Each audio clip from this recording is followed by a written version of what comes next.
안녕하십니까. 오늘도 주역 공부합시다. 오늘은 이제 44번째죠. 천풍, 구. 얘는 하늘이고 밑에는 바람이죠. 그래서 이 거는 성인지도 아니에요. 그리고 밑에는 이 겸손이죠. 바람이. 이것을 문왕이 이 막대기 6개를 어떻게 계산해 뒀나 봅시다. 구는 여장,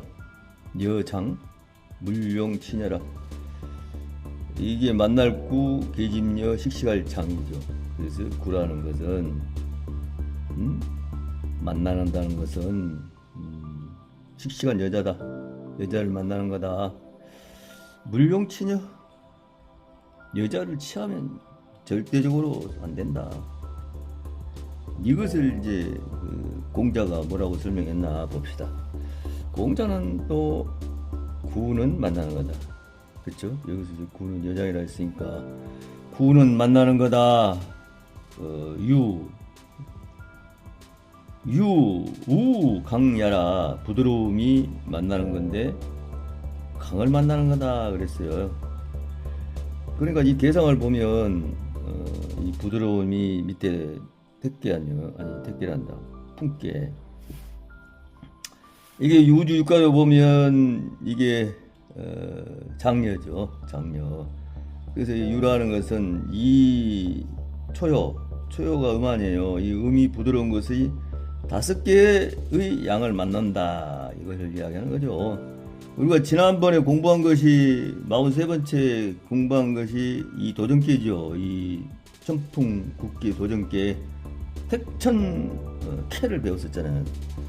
그것은 그 양 5개가 하나를 결단하는 거, 소인 하나를 양이 이제 군자화 시키는 걸로 공부했죠. 이것은 이제 반대로 음이 양에 흡인돼 가지고 어떻게 할 것인가로 볼 수도 있고, 또한 음이 자꾸 하나씩 넘어뜨려 가지고 음세계로 나가는 것이 될 수도 있죠. 아마 그쪽으로 나가는 걸로 여기서는 설명을 하고 있죠. 그래서 또 여기서는 여기서는 이제 물용친여를 가지고 설명을 했어요. 불가여 장녀라 그랬습니다. 여자를 취하는 건 절대 사용하지 말라 그랬으면서 그것이 무엇이냐? 불가여 장녀라 했어요. 주는 것을 길게 하면 그 불가하다. 길게 하는 것은 불가하다 이랬어요.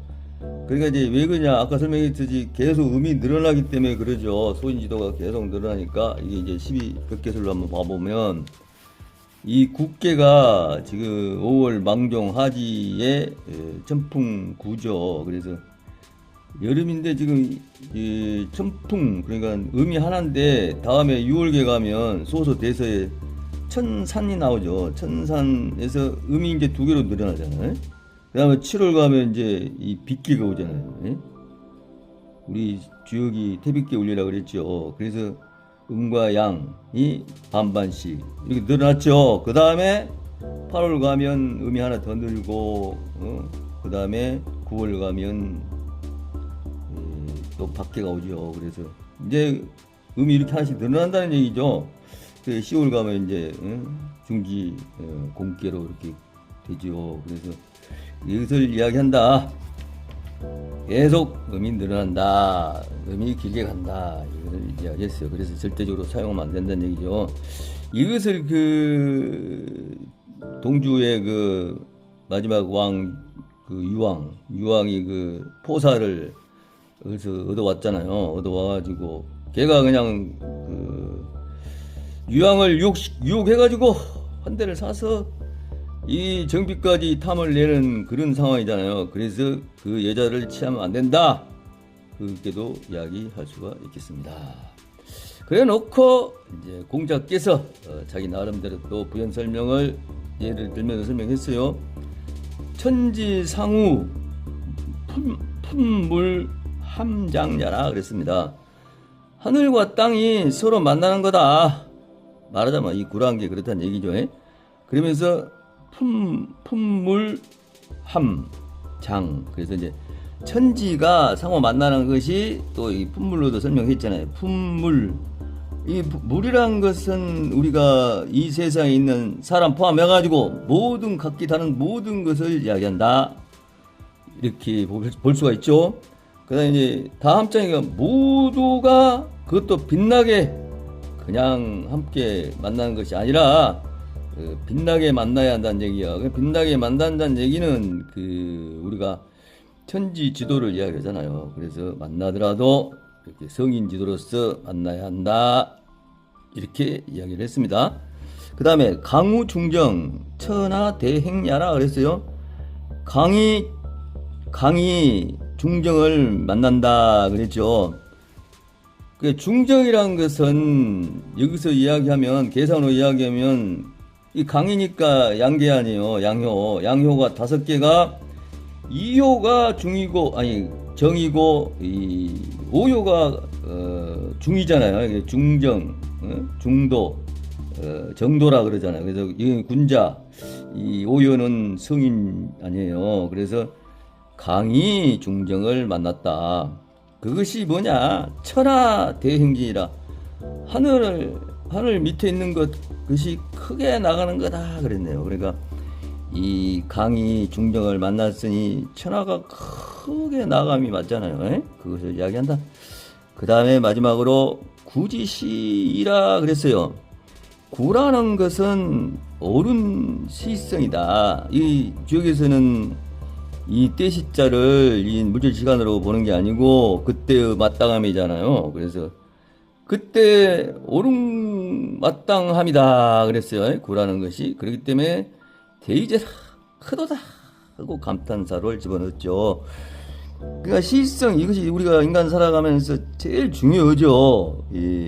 그때의 때에 맞게 무슨 일을 해야지. 철진한 다음에 지금 이제 겨울이 돌아오는데 여름옷을 산다는 것은 그 때에 안 맞죠. 그리고 곡식으로 이야기해도 지금 벼를 수확해야 하는데 너무 늦어버리면 알알이 넘바닥에 다 떨어져 버리죠. 그렇게도 예를 설명드릴 수 있는 게 그때의 마땅함이다. 이것이 대이제다.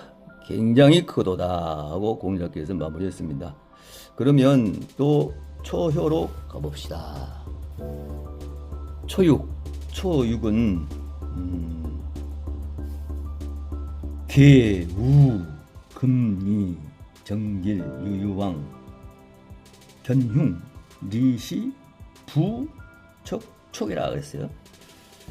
이게 이제 멸기죠. 그래서 이 세금 이게 쇠말뚝리 그러니까 말뚝리 그래서 말뚝에 쇠말뚝에 매어 있다.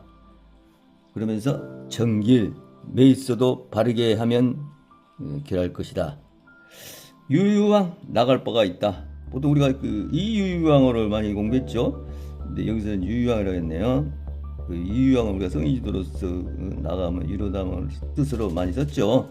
여기서는 근데 나갈 바가 있다. 나가서 보면 흉하다. 견흉. 리시 이것은 얄리죠. 야이단 얘기는 이제 말랐던 얘기죠. 이 돼지시니까 돼지가 말랐다.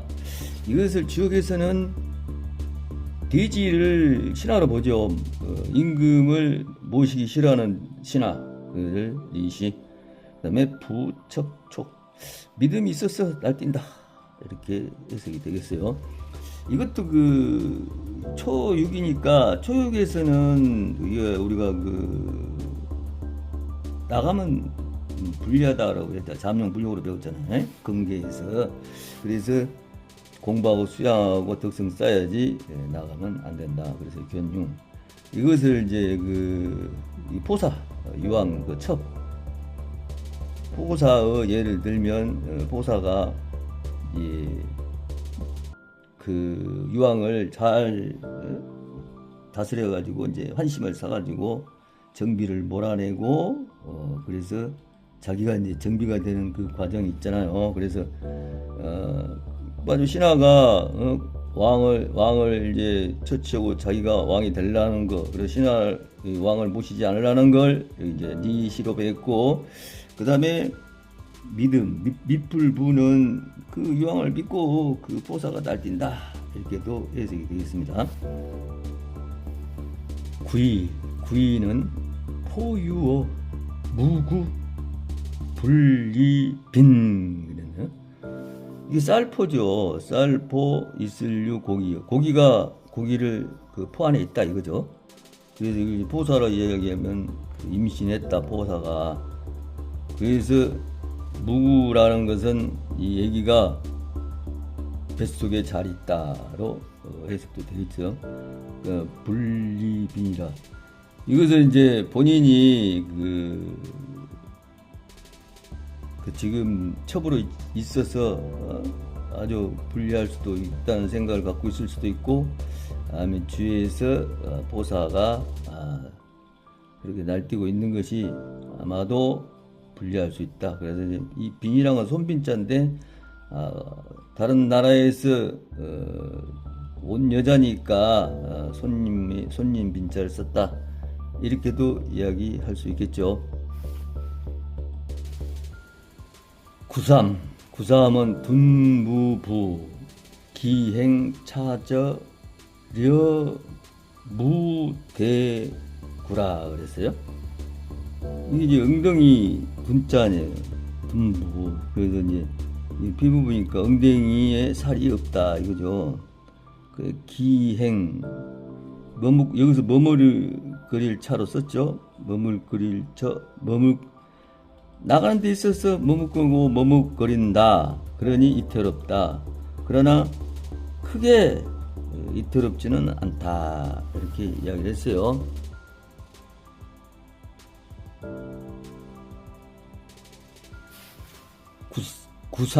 구사는 포무어 기흉 그랬어요.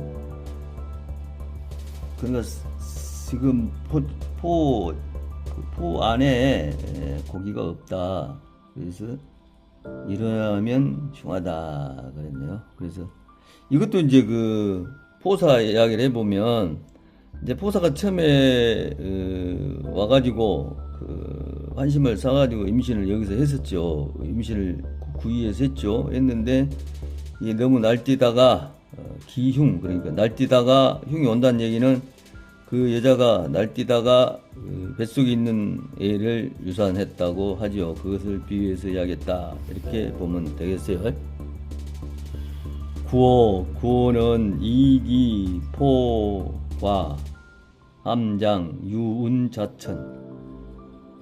이게 나무 이름기죠.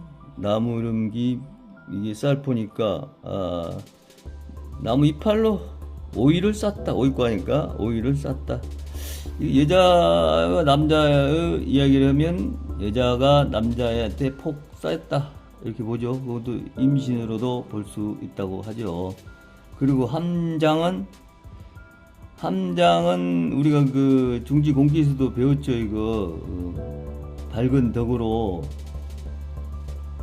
덕을 안에 품고 있는 거, 혹은 밝은 덕을 지닌 인물이 밖으로 나가지 못하고 안에 머물러 있거나 또 옥에 갇힌 것을 상징하기도 하죠. 그리고 남녀 관계로 보면 여자가 임신한 걸로도 나오고 그런다, 이렇게 볼 수 있죠. 그래서 여기서는 포사가 왕의 자식을 임신했다, 이렇게 보죠. 그것을 하늘로부터 떨어진 거다. 그렇죠? 유왕이 이제 임금으로 모으니까 하늘로부터 떨어졌다. 임금의 자식을 임신했다, 이렇게도 볼 수 있겠죠. 상구는 구기각이라 인 무구.